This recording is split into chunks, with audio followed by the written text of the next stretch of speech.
Ang April ay Testicular Cancer Awareness Month. Ano nga ba ito at paano mo ba malalaman kung dapat na nga bang pumunta sa doktor?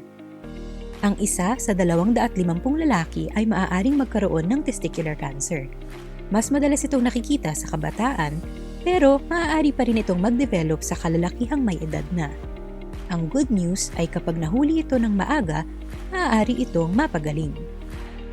Ang pinakamadalas na sign ng testicular cancer ay isang bukol sa bayag o itlog.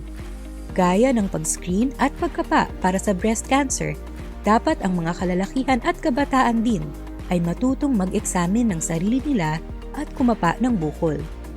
Ugaliing gawin ito bawat buwan at magpaturo sa inyong urologist o doktor kung kayo ay hindi marunong gumawa nito. Dapat nang magpatingin sa doktor kung may nakakapang bukol sa bayag at para na rin sa mga lalaking may undescended testes. Kapag ang testis o itlog ay nasa loob ng tiyan at hindi na bumaba sa singit o bayag, dapat din matingnan ng bata dahil sa chance na ang itlog na ito ay maaaring magkaroon ng cancer. Huwag matakot lumapit sa urologist at i-share ang impormasyong ito sa mga lalaki at mga magulang sa buhay ninyo. Mag-ingat po tayo!